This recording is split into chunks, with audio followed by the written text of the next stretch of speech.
What's going on, everybody? Thank you so much for joining me for a special Tuesday edition of Fantasy MLB Today. We are a Sports Ethos presentation, of course, and I'm your host, Joe Orico. You can find me over on Twitter at Joe Orico99, and you can check out all of our fantasy baseball content at Ethos Fantasy BB. Our draft guide came out last week. We've been adding new content in every single day. My rankings got a little bit of a facelift over the weekend, so check that all out. There is a description linked inside the episode. But we're going to be continuing with our team previews today, joined by a very special guest. First time having him here on the show. He needs no introduction, really, but he is Derek VanRiper of The Athletic. Derek, thank you so much, man. I really do appreciate you carving out some time today. Yeah, thanks for having me on, Joe. I want to give you a chance just to tell anybody who may not know you. I think probably everybody does, but just give a little bit of a background on who you are and what you do. Sure. Yeah, I work for The Athletic. I have actually been a part of the fantasy sports space for 18 years now, I think, which is, it feels like a lifetime. I think sports media doesn't usually let people hang around this long. So I've been very fortunate so far. 13 years at RotoWire, 5 at The Athletic. Most of what I do these days is just focused on podcasting. Rates and Barrels is the main show that I'm a part of. I make some appearances on the Athletic Baseball show.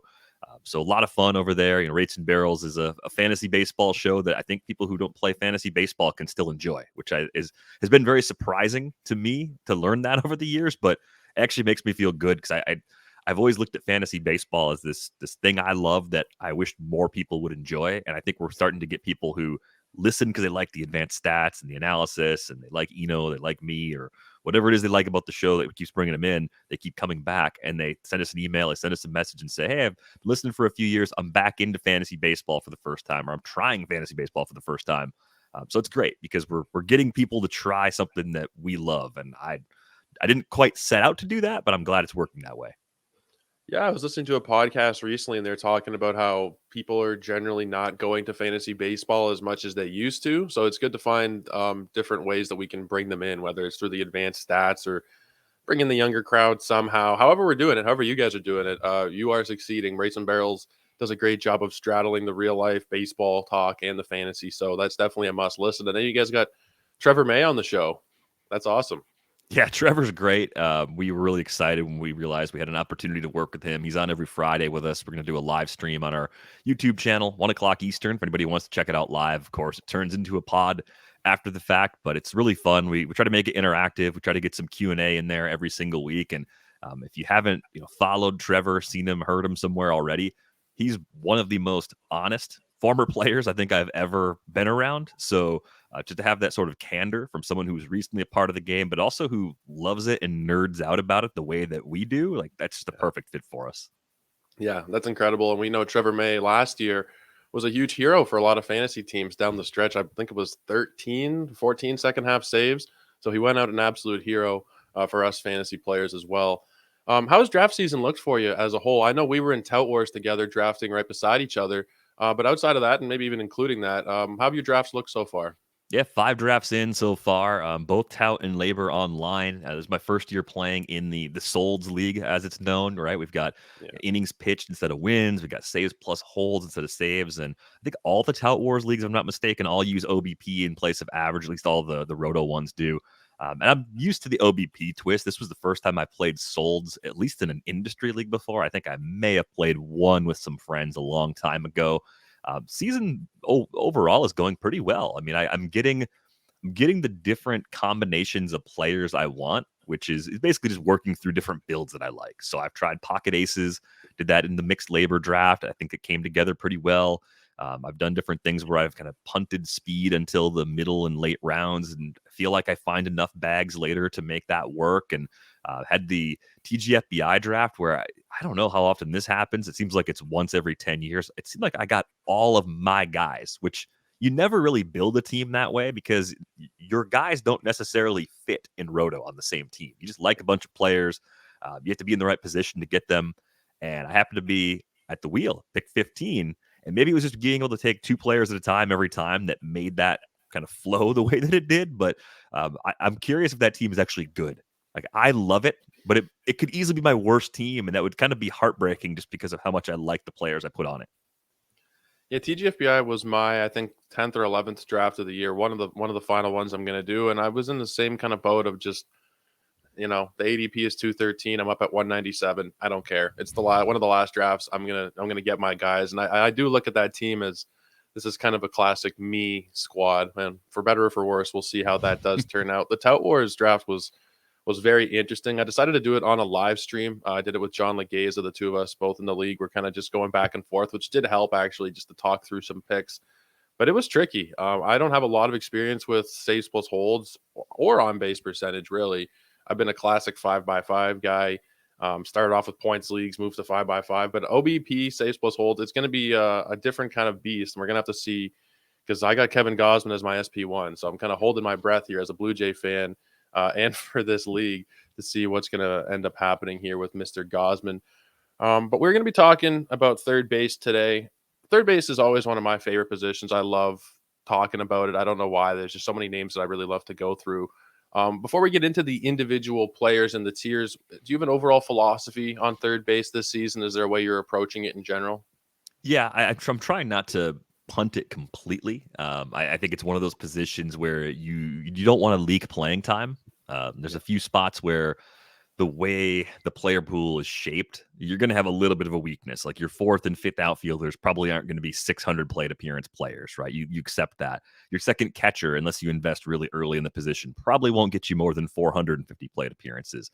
Third base is a place where you should be able to find someone who's a high volume player in the middle of a lineup who can at least get you power, right? There's a few guys that run at the position, but the core offensive skills of most third basemen are relatively similar. So I try to live in a way where I've got at least someone in the top 10 at the position on every team.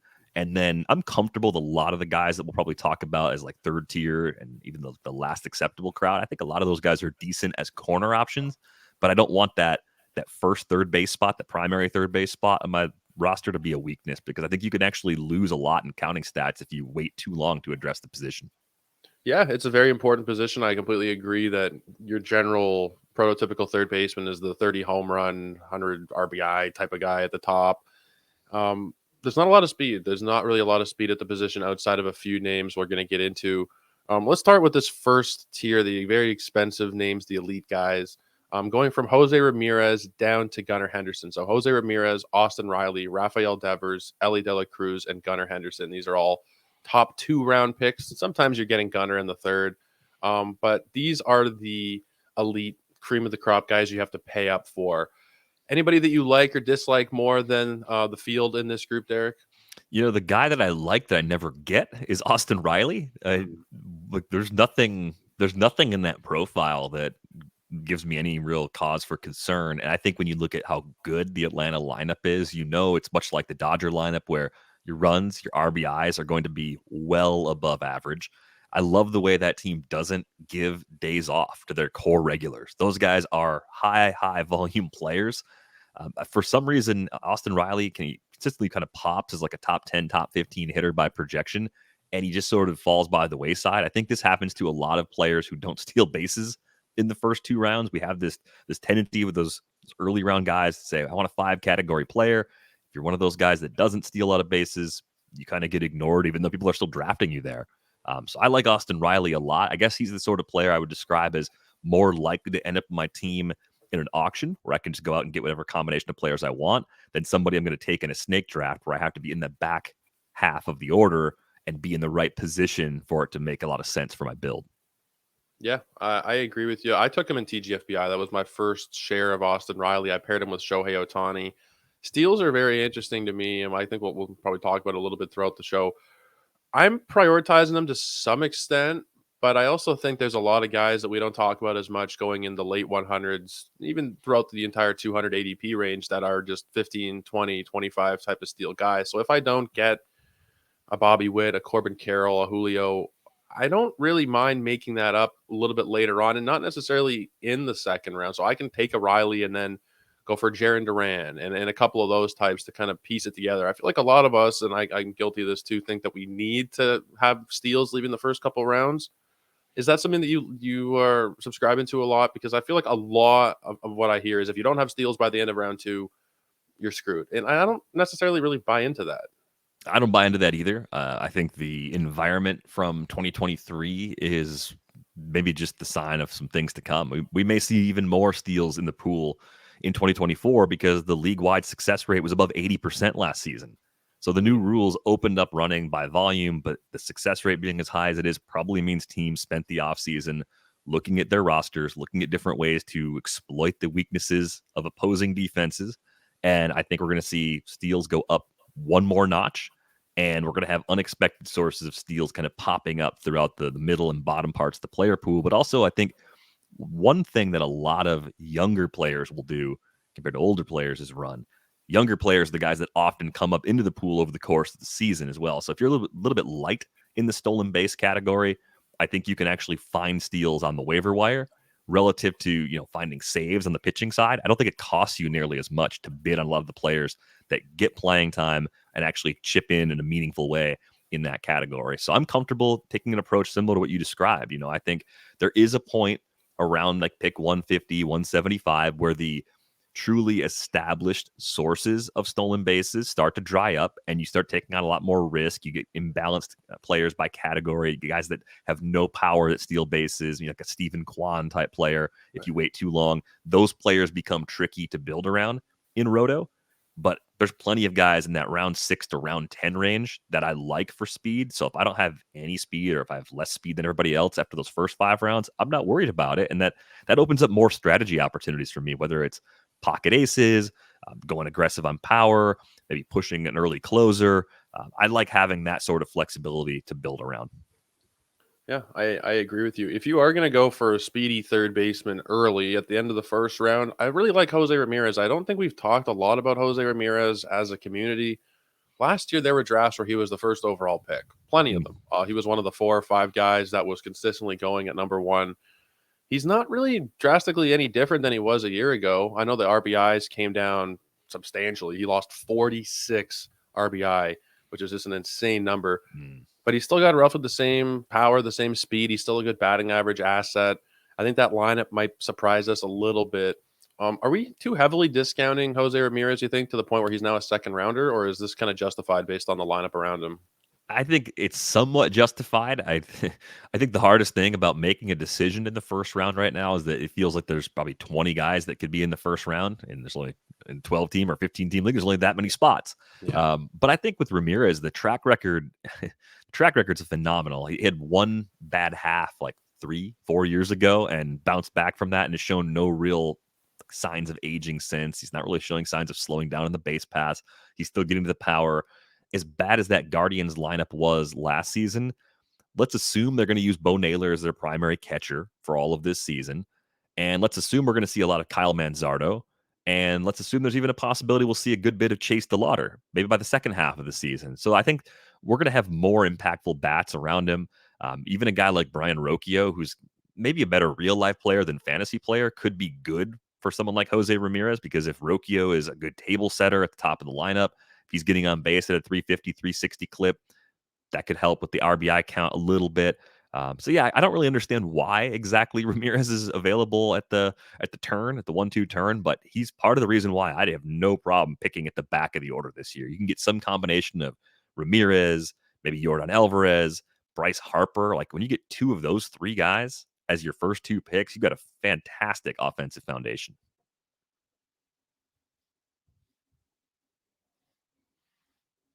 Yeah, I was muted there, as I've known to do occasionally. We both like a couple of guys in this tier, but I think somebody that's very polarizing in this tier for me is, and for pretty much everybody, is Ellie De La Cruz. What do we do? What do we do with Ellie De La Cruz? When I talked with Jeff Erickson, we did our Reds preview earlier in the summer, or earlier in the winter, I should say. He was interested, but I thought Jeff might talk me into Ellie, and he didn't talk me into Ellie. And I don't think that's because he doesn't like him or anything. I think it's everybody has the same problem. It's that his ADP is 23. Are you willing to take him in the second round? Are you willing to hope for the best and and take that leap? I haven't done it yet, and there are some very smart folks I know who don't podcast and don't write about fantasy baseball, but they've given me some ideas as to just how aggressively they might target Ellie, and it's interesting because when you crunch the numbers, you could see him easily finishing top 10, and you don't have to pay a top 10 price to get him. I I don't draft him in the second round only because I think the players that are usually there when I'm looking at Ellie are also very good. And the problem I have with any kind of young player versus the older players you're considering, the more established players you're considering right next to them is a lot of times you're just hoping that that young player can be as good as the veteran that you're taking instead. And you're maybe paying a premium because there's a possibility that the young player is better. So it's just sort of like a fundamental, I don't know, like are you buying in for the breakout and are you paying the extra dollars for it or extra draft slot for it? In the case of Ellie, I got him in that Solds league we were talking about at 3-9. Because it was OBP, maybe he fell because it was an industry room instead of like a NFBC room. Maybe that was part of it too. I think there's a little bit of hesitation around him, but regardless of the Noelvi Marte suspension doesn't matter for me as far as Ellie's appeal goes. Like, you either like him because you think the power and speed are going to be there and the playing time is going to be there all year, or you're afraid he can be in the bottom third of the order and possibly get demoted. I don't think he's going to get demoted. I think he's a good enough shortstop, good enough defensive player at third base if they move him over there, where his glove keeps him in the lineup. I just think you're giving up a lot of established value by taking Ellie at ADP. He has to fall a little bit. Now, if I'm picking in that first overall position in a 15-team league, he slides to that 2-3 turn. I've already got Acuna as my first bat. I'm thinking a little carefully about it there because the handful of hitters that go in the second half of round 2, let's assume they're all gone. And, maybe I'm not wild about the pitching that's available. I don't want to push somebody up. Maybe in that situation, I'd start to think about it. But I think that even makes more sense to me if I'm in a league that has an overall component where being right in a big, big way comes with a massive payoff. Yeah, I was gonna go that exact same route. That overall contest, you're gonna see Ellie in the second. If you're looking at Yahoo ADP and CBS leagues ADP, he's not going in the second round because they're not competing for an overall. They're just trying to win their league, and that's where I want Ellie. In my home league, I'll probably have Ellie because it's a fourth or a fifth rounder as opposed to a second. So I do want in on, just in case he does go 30, 70 or whatever the hell he can possibly do. But I'm not paying a second round price to find that out. That's just a little too much for me. I think we covered that first tier in pretty good depth. Let's talk about the second tier, and we'll start with somebody who was kind of in that first tier by ADP at the start of the offseason. We're going from Royce Lewis down to Josh Young. So Lewis, Machado, Ha-Seong Kim, Alex Bregman, Nolan Arenado, Spencer Steer, and Josh Young. What are your thoughts on this tier? Is this a place where you like to go shopping this year, Derek, or is this more of an avoid kind of area for you? For me, this is probably somewhere where I generally target pitching and outfield, but what are your thoughts on this range? Yeah, it's a pretty big range. So I think what I do with my build determines where I'm interested with this group. I think Royce Lewis fits for me really well on the pocket aces teams. That's where I see the appeal because you're kind of chasing excellent per game production in a small sample. It's a little bit cheaper than Ellie. It's a different profile than Ellie because the bags alone from Ellie De La Cruz could be extremely valuable. But if Royce Lewis did what he did over 500 plate appearances, he'd be right there next to Ellie De La Cruz. He'd be in every would you rather toss up in the second round. So what I've noticed is if I build a more balanced roster, I don't feel any sort of internal pressure to go get the high upside bat that's available in that range. And the other guy that happens to be there sometimes is Nolan Jones in the outfield, right? You kind of look at Nolan Jones and say, oh, okay, I'm light on hitting, but I need a guy that could do everything. Nolan Jones can probably do everything. That's the reasoning for ending up there. I think more often than not, in like a neutral build, if I go hitter pitcher, if I just kind of got good balance going, I'm actually hoping to go after one of Bregman or Nolan Arenado. I think the older, boring guys at this position are the players that I like the most because you're getting really good value. Manny Machado goes like 30 picks earlier than Bregman and Arenado. He's better than both of them, but I don't think he's 30 picks better. This is just one of those snake draft value sort of things where players have to fill in those spaces and they fall just far enough where I feel like you're getting a discount, relatively speaking. So love Bregman and Arenado. Machado could end up on some teams in the right build, but I haven't been really targeting him, even though you're getting a nice discount this year. And like, there's kind of an avoid for me on Ha-Seong Kim. I think he's a great real life player. I'm skeptical of the power. I like having guys that can play 3 spots. That's wonderful in season, especially if you're in a draft and hold league. Just having that flexibility is really nice. But the underlying skills leave a lot to be desired for me. And I have a hard time drafting players that I don't think are great offensive real life players in the first 5 or 6 rounds. Like I struggle with that in a really big way. And I think that's exactly what Kim is. I think you can find players with very similar skills to Kim, maybe sometimes at only one of those 3 positions. You can find those guys a few rounds later. So I tend to wait on players like that. Yeah, I think the reason everybody is paying up is because of the stolen bases. It's not because of anything else he did. Now, he did show some power in Korea, but we haven't seen that translating over as much as maybe we would have thought. He's not somebody that I'm targeting. The Padres lineup has gotten worse without Soto now. He was somebody who I think was kind of having a best case scenario year last year anyway. If he was only second base eligible, only shortstop eligible, I feel like he's going 50, 60 picks later. I don't love this tier outside of the guys that you mentioned as well. Bregman and Arenado, those are the 2 guys that I do target in a lot of rooms. I've gotten 2 of each, I think. Bregman is just so undervalued, I think. And I'm not even I don't particularly like the Astros or Bregman or anything, but I'm going to be drafting him as much as I can over these next couple weeks. You're talking about 25 homers, 100 runs, 100 RBI, good batting average. I don't know why he's going a pick 91. I don't understand it. He doesn't have the power that he had a few years back, but he's still very easily a top 75 player if he stays healthy. And same with Arenado. I think Arenado and Bregman are about the same player, except Bregman, you're going to bank on some more runs from him probably because that's just what we've seen the last few years, better lineup. But these guys I really don't understand it. I think maybe part of the thing with Arenado is that the narrative around the Cardinals last year was that they were just terrible.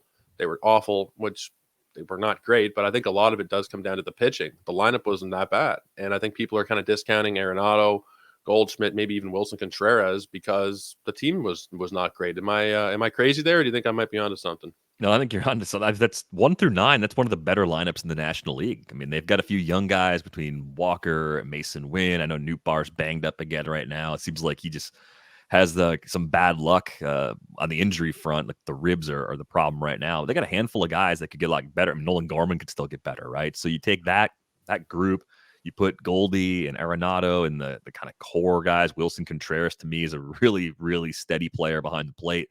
That's a great lineup to be a part of. And no arguments against that whatsoever. I do think the Nolan Arenado runs scored stuff is sort of interesting. Like I actually prefer Bregman to Arenado for that reason. Yeah. But it's a small gap for sure. That's kind of the only real differentiator between them is probably 10 or 15 runs. Other than that, I think it's like the Spider-Man meme. Those guys are pretty similar. Now I had included Josh Young in the earlier tier, but now that he's been banged up, since I put this together, he's come down a little bit in terms of his price. But this next tier is Josh Young through Heimer Candelario. So Young, Jake Berger, Alec Boehm, Hayes, Muncy, Paredes, Garcia, Michael Garcia, and Heimer Candelario. It's about a 60 or so pick range here. This is the third grouping of guys. Do you find yourself clicking a lot of these names in your drafts, DVR? This is a group that I really seem to avoid for the most part, because if I didn't get someone really early, if I didn't get one of the elite options, I probably went ahead and made a point to get one of Bregman or Arenado. And if I don't have someone by that point, then I've kind of gone outside my circle of trust. I think there are good players in this range, but I think you've given something up in terms of skills in most of these cases. You're definitely taking on more risk with just about everybody here. I mean, you look. If Josh Young were healthy, I think he does belong at the back of the tier above because I see some similarities in what Josh Young brings to the table now and what Austin Riley was doing at the beginning of his career. And I realize, Riley was a little bit younger when he broke in, but I think because of the injuries that Josh Young has had, we can look at him and say he's probably not a completely finished product. There's probably one more level there in terms of getting that K rate down, maybe drawing a few more walks and getting a little bit more balance, possibly getting up to that 30 home run range. And that Rangers lineup is really good. Have not been drafting him while he's been hurt, though. I've been kind of waiting to see if we get some more good news, and maybe he'll find his way onto a couple of my rosters at the later part of this draft season. The player that I think I'm really waffling the most on in this range is actually Jake Berger. We saw the K rate drop during his time in Miami. I think the power's legit. I don't think anyone's doubting that. He can He hit 30 home runs, even playing half his games in Miami. They don't really have anybody who's going to push him for playing time. I just don't know if I trust that the improved K rate is actually, if that's actually who he's going to be. Is he going to be a 21, 22% K rate guy over a full season? Is he going to split the difference between his time with the Marlins and his time with the White Sox last year? That's where the projections go. So I think that's the safest place to kind of nudge your own numbers. But I find myself looking at Berger and finding reasons not to take him. Sometimes it's because there's other pitchers in that range that I like, or maybe I'm just looking at other positions where I'm looking for speed, and Berger doesn't offer that. So I'm not necessarily looking for a cheap source of 30 homers. But do you look at Berger as a guy that will be decent or maybe even somewhat helpful in deeper leagues for batting average? Because that K rate improvement was something I did not see coming. I think he's maybe not helpful, but he's neutral for what he does. Most guys who are going to give you that 30 homer, 90 RBI type of template, they're generally not going to be 20 some odd percent K rate guys with a 250, 260 batting average. So even though it's not going to be like a massive asset for you, it's positive enough where I think it is something that is worth noting. He's not going to be a 215 hitter with those 35, potentially even maybe 40 home runs. There is a lot of power. I know a lot of smart people have really been in on Jake Berger this offseason. I haven't actually drafted him much. I think maybe once or twice. But I do see the appeal. I definitely see the appeal based on what he did down the stretch. I've heard a lot of people talk about Cabrian Hayes. I'm not fully sold. I saw people put in MVP bets on Cabrian Hayes. I know that were long shot kind of lottery ticket bets. I just don't see. I mean, we're not going to get into that because that's just kind of crazy. But I don't see him being a massive return on your investment here. His ADP is about 165. People say that there's more power. I don't know if there's more power. Is he going to sacrifice some of the speed because of it? Because we've kind of seen that a little bit in recent years with Cabrian. I don't know. I'm just not really that interested this year. I see so many people talk about him, but Derek, are you interested in Cabrian Hayes at all? I still like him as a does a little bit of everything player that can be a good fit on some builds. I'm not sure I trust that everything's going to click for him all at once. Like, I wonder if he does, if he gets the power for a full season, then maybe the speed does taper off a little bit. That happens a lot. You hit more home runs, you have fewer opportunities to steal bases, so you don't run as much. Do we trust the batting average at this point? I mean, he's been good throughout his entire career at avoiding strikeouts. He's always made hard contact. So like the batting average seems like it's solid. Like it's probably not going to dip below, I don't know, the 244 in 2022 especially seemed kind of fluky, right? That's like the absolute low end outcome, but more likely he's good in the category, if not very good. He's going to play every day because of his glove. If we like the lineup even a little more than last year, the counting stats could improve. Like it's a okay profile. I just don't see that certainty some people have about a breakout. We've been waiting for it for a few years. I think if what we see is what we get, and now it's just nudging him up over 600 plate appearances, that's actually pretty good. And that's fair price where he's going right now. But he hasn't really been a target, hasn't really been a fade for me. It just looks like a little more of the same. And the story is really weird too about him working with the double A hitting coach kind of behind the other coaches. The double A coach got let go, but that coach was kind of credited with helping unlock some of the power that we saw last year. So I don't really know where exactly we go from here, but I'm expecting more of like a small step forward rather than like a massive jump where he's a 25 plus homer guy that also gets you 20 bags. Yeah, well, adding O'Neill Cruz back to that lineup will certainly help out a little bit. The guy that I've been looking into a lot more recently in this range is because he's kind of become an industry darling is Michael Garcia. I see a ton of blurbs, a ton of people talking about him. I mean, you can see it. Good batting average. The stolen bases are excellent. You could easily see 30 steals from him. And I think the power is not great, but maybe you could potentially be looking at 10 homers, 30 stolen bases with a 280 batting average out of Garcia if things go right. Not a great lineup, but do you have a lot of interest in Garcia? I mean, I kind of like him as a cheaper version of Cabrian Hayes, as long as people don't push up his ADP all that much. And I think if you were building a team in a backwards kind of way, as I like to call it, where you're power heavy early, you're chasing the speed late, Garcia is a possible fit that works really well on the corner. I think there are hints that there's more power there, much like there is with Brian Hayes. It's just a question of how long we have to wait for it. I think supporting cast, maybe we like the Royals lineup a little better than what the Pirates have, even though both of those lineups are probably better now than they were a year ago. I think I'm running into a problem with Michael Garcia where someone in the room seems to like him more than me. That's the problem as far as keeping him off my rosters. But I see a lot of the same things. And if we all fell in love with Ke'Bryan Hayes 3 or 4 years ago, kind of makes sense why we're starting to fall for Michael Garcia. Yeah, that's the problem.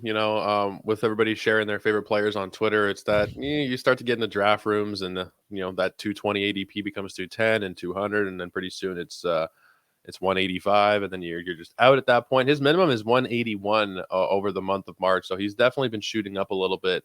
But yeah, this range in general, you're more looking at your corner and field targets. If you're waiting until now to get a starting third baseman on your roster, especially those deeper rosters, it's probably not going to go so well for you. But if you're waiting until this very last tier, then for sure things are not going to be looking great if these are your starters at the position. Starting off with, we can mention him, I guess. It's Noelvi Marte. I don't think there's much really to discuss right now, but Marte, Ryan McMahon, Luis Rengifo, Junior Caminero, Matt Chapman, Colt Keith, Willie Castro, Eugenio Suarez. These are kind of like the last acceptable names as CI type bench, maybe assets. The one that really kind of stands out in this range for me is Matt Chapman. He's been kind of massively discounted because he didn't have a home all off season. And granted, he wasn't great last year. I saw it firsthand in Toronto, but he's not 280 ADP type of bad. He still should be probably going 100 picks higher, I think. Yeah, I know the park factors difference between Jeimer Candelario and Matt Chapman. It's pretty huge, right? Great American Ballpark versus Oracle. If you took similar skills, put two players in each of those parks, you'd expect the player in Cincinnati to do better. Like, that's just a reasonable expectation. But I think Matt Chapman has more raw power. We didn't see it on full display last year because he was not pulling the ball as much as he has in the past.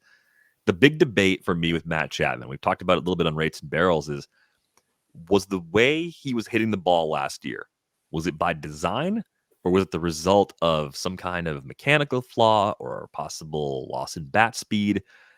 What we landed on was it's hard to argue that he's really lost a lot of bat speed if he's still hitting the ball that hard. To hit the ball hard, you have to swing the bat hard. So if the barrel rates are still good and the hard hit rates are still good, and they were, the reasonable assumption is it's probably more of a mechanical adjustment or a timing sort of thing, where if he can just get out in front a little more often, he can go back to pulling the ball more consistently. We did have a finger injury in the second half that cost him some time. So, maybe that was a factor as well. But I think Chapman, if I remember correctly, and you can probably speak to this in more detail, Chapman was great in April and then kind of faded right after that. It's one of those guys that got off to a fantastic start, cooled off, and then had an even worse second half because of the injury. I see him as a max volume player in a range where a lot of these guys have questions about being able to play every day or even having a job at the beginning of the season. So that's what makes him stand out to me. I think he's a good value. I wouldn't even be surprised if he jumped 50 spots in ADP in the final couple of weeks of draft season because he has a team. He has a chance now in spring training to hit a handful of homers, get us all excited about everything again. But I've liked him all draft season. I thought he was probably the most undervalued third baseman in the pool up to this point. He's one of the few examples of a guy you could actually, you're playing chicken at this point, but if you did wait and have Matt Chapman as your starting third baseman, if you can pull that off, I think that's pretty sweet. Take care of a lot of other things in those first 250 or so picks. Yeah, to your point, in April of last season, Matt Chapman, we were all just blown away. We were thinking, oh my God, 40 home runs is incoming. He's going to be on the MVP ballot. I was on in this league with Bogman and Welsh. I think it was probably the first week of May, and we had a discussion. I'd have to look through the sheet to see what it was exactly, but can Matt Chapman be the best third baseman in baseball? And we were talking about it as if it was a possibility. And my God, just thinking about the way the season went after that, it certainly did not go that way. But I think he's too heavily discounted at this point. He's still 25 home runs, should be 80 runs, 80 RBI type of guy.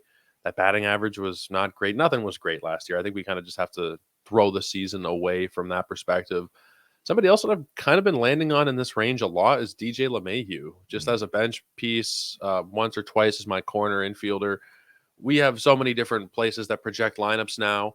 And pretty much all of them project DJ LeMahieu as the Yankees leadoff hitter. And if you're right in front of Juan Soto and Aaron Judge and you're going past pick 300, I'm going to be interested in you. That's all there is to it, really.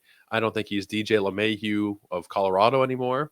But if he can be a 260 hitter batting in front of those guys, I'll be pretty happy. Are you got any interest in LeMahieu this year, Derek? In really deep leagues, at least 15 teams, really like both LeMahieu and Cronenworth as just flexible, undervalued options that should play a lot. With you on the combo of Soto and Judge being behind DJ LeMahieu. If he stays in that leadoff spot, that's a great spot to be. I do think there's a little bit of risk that he falls out of it. It's a question of just how much 2023 was real. I mean, given his age, it's a possible sign of true decline, right? He's 35 years old now. If he has a 327 OBP at the end of April, maybe he falls in the lineup. If he gets off to a good start, maybe he keeps that spot. And as long as he's playing well, he can continue to have that spot. They seem to like him. They still have, 3 more years left on that deal. So they're probably going to have to find a way to maximize him in a way that's a little bit different, where they say, okay, you're going to play 85% of the time. I wonder if that's part of the equation too, as some of their other younger infielders become a bigger part of their plan. If LeMahieu starts to yield some playing time, but maybe in your late 30s, not playing every day could be a good thing. Your per game output could be better getting a little bit of extra rest. I mean, with LeMahieu, we've seen an approach that initially fit Yankee Stadium really well, whereas a righty with that oppo power, he could take advantage of the short porch in right field. He's still doing that a little bit better than I would have expected. Like 15 homers last year. If you would have asked me how many home runs did DJ LeMahieu hit last year, I would have said 8, 10. He wasn't very good. Like, no, he hit 15. Like, he still has that ability. And then the K rate jumping last year, like I don't know if I buy that much decline in 1 year. He went from a 13% strikeout rate to a 22% strikeout rate. That's a massive jump, even though 22% is not a problem. I just think 22%, anything close to that range, is a problem for a player with his skill set, because he doesn't steal bases. He needs to put a lot of balls in play. He needs to basically boost up counting stats by staying healthy, being in the lineup every day. It's very oatmeal-y, but I do like it for deeper leagues especially. I don't know if I'd want him on a roster in like a 12-team league, because I don't know if there's enough ceiling there at this point in his career, even with that really good opportunity. But to your point, you said like maybe you could wait on Chapman as your starting third baseman. I think you could get away with that, especially in a 15-team league. I think what I've done in situations where I've waited too long at third base, and that happened, I think it was TGFBI actually, I had a Eugenio Suarez as a fallback option because he's got similar skills. I think he's got more collapse risk. He's a couple years older than Chapman. There's a little more swing and miss. At least there's a whiff of that, like jumping up a little quicker than we've seen with Chapman. But he's another guy that's going to play a lot. He still gets to the power consistently. The lineup around him is pretty good. Ticks a lot of boxes where you could do a lot worse having waited too long at the position than Eugenio Suarez. The problem is once you get to that point, you need to jump them a round or two, because if you miss out on both of them, then you're ending up with LeMahieu as your starting third baseman, and then you're wondering what happened half the season. Is there anybody else kind of in this last grouping that you have any interest in? Somebody that I've drafted a lot, hoping for a bounce back, is Brett Beatty, but that's just because he's been really cheap. Anybody here that's been piquing your interest this year? Yeah, so Ryan McMahon goes a little earlier than some of these guys. I like him as just a simple glue guy, middle and corner eligibility because of second and third base. I mean, I think what you see is what you get, but that's fine where he's going well outside the pick 200 range. I'm intrigued by Colt Keith. I mean, he's a guy that's third base eligible now. They're going to play him at second. He's really hit everywhere he's been in that Tigers system. Another guy that, isn't going to necessarily offer a lot in stolen bases, but will probably be good in average, very good in power. Home park works against him a little bit, but I think he could be in a really prominent spot in this Tigers lineup. When you look at the way they're built, they're getting better, but there aren't so many cornerstone players already on the roster where a rookie can't carve out a significant role in the middle third of the order. So I'm really curious to see what the start of his season looks like. Really good plate skills overall. The other guy that I think is interesting is Brett Beatty, because he's talked about changing up his swing. Really interesting breakdown that he did on SNY. I just watched this clip yesterday with Todd Zeal. He was talking about making his top hand stronger, trying to be able to get to low and in pitches in particular, because he's aware of the problems that we see. He knows he hits the ball on the ground too much. So he's trying to make some adjustments, take advantage of the fact that he hits the ball really hard. I think he makes good swing decisions. Defensively, I know he struggled a little bit last year, but the Mets are in that kind of in-between place this year. It's not like a full rebuild. It's more of a, let's take a step back. Let's just play the middle and see if we get lucky. Brett Beatty's the kind of guy that can get a lot better and help them get lucky in that regard. So I do like those skills quite a bit. This is a guy that was the best hitter at Double-A in 2022 as a 22-year-old. So age-appropriate best player at Double-A is like a really good thing to have on your resume. So I'm definitely in on Brett Beatty. It's a really good breakdown on SNY. They put it up on YouTube if anyone wants to check it out. I have too much Jordan Westburg on my teams. Same kind of thing, right? Like the thing about Westburg, though, is that he spent so much time at AAA. He's got a full season now between 2 years at AAA, and it's over 30 home runs. It's double-digit steals. He hits the ball really hard. He did that consistently even when he got the call up from the Orioles.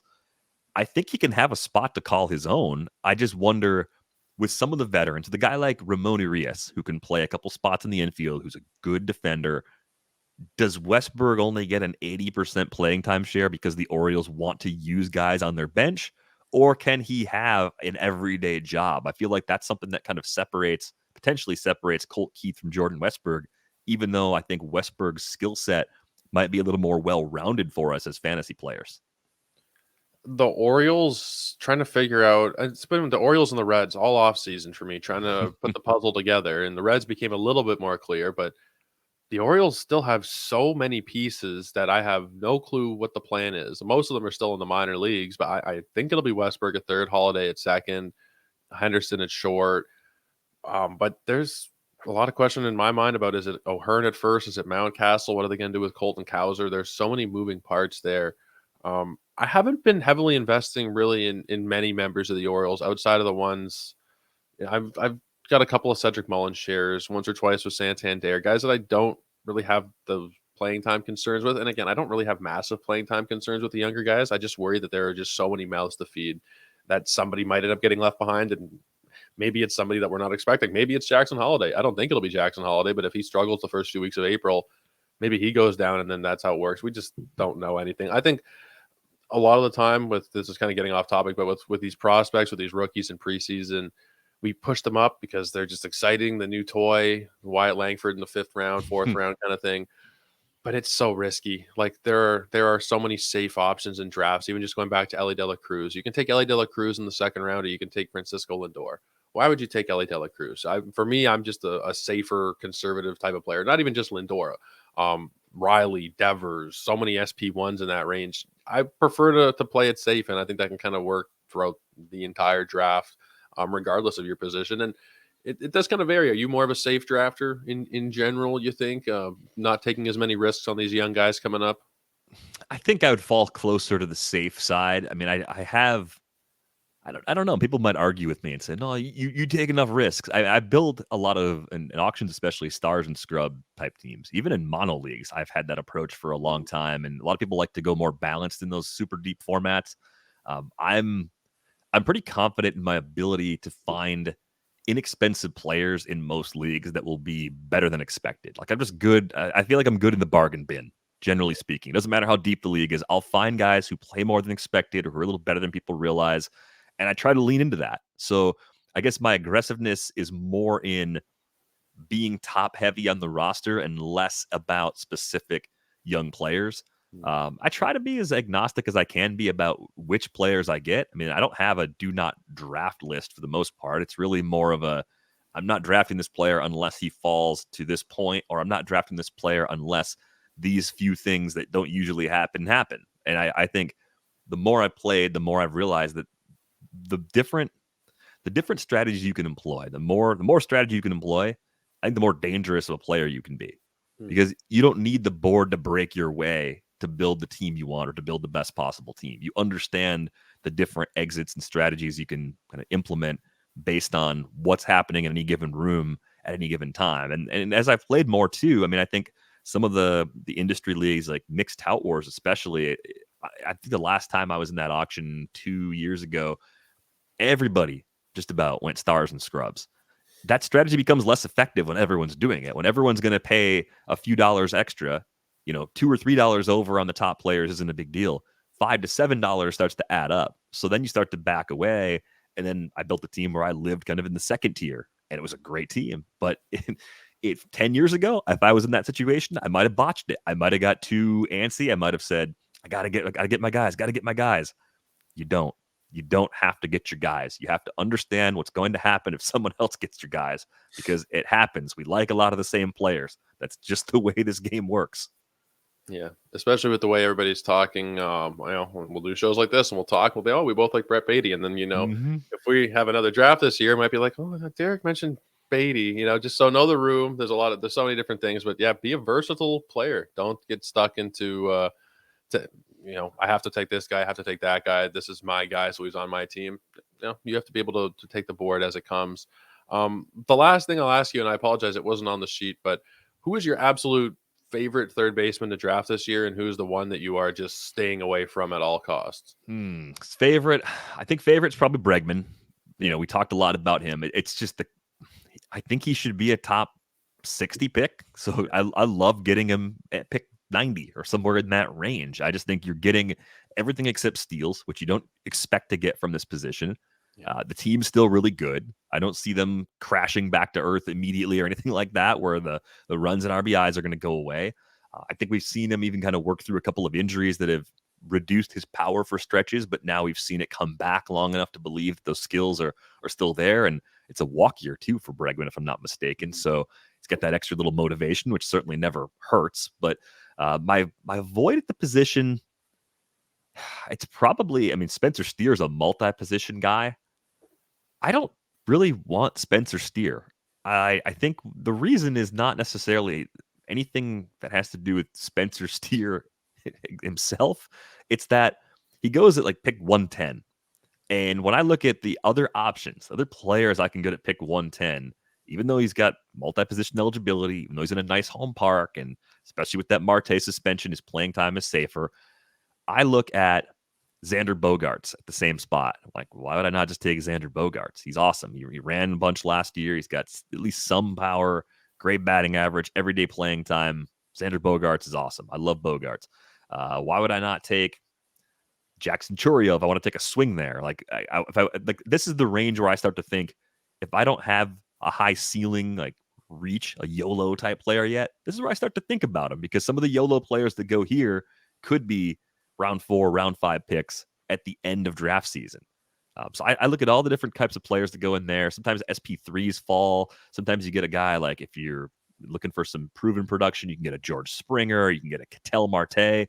Like, how or why would I expect Spencer Steer to be better than all of those guys, other than the risky rookie approach? And even that, I feel like you're still taking a decent bit of risk with Spencer Steer. He's only done it for 1 year, and it was relatively surprising just how good he was last year.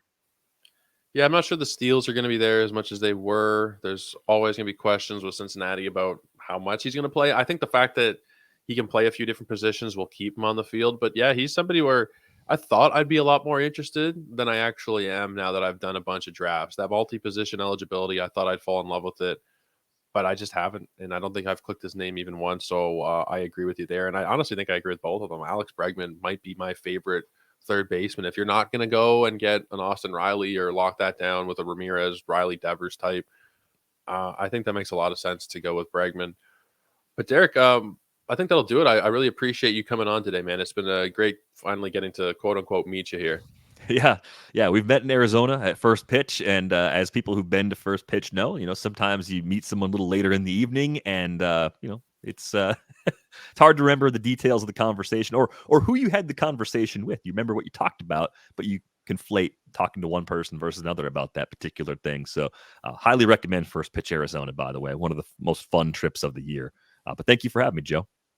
Arizona is, it's probably the best event of the year for fantasy. I don't go to all of them. I don't go to Vegas. I don't go to New York, but I'm kind of biased, but I think it is probably the best fantasy baseball event there is. You get to hang out with so many cool people like Derek, not like me, but you get to see guys like Eno, Paul Sporer, and just kind of ask some questions about whatever. You walk up to Derek Hardy and ask him, why'd this guy projected for that? And, it's kind of surreal.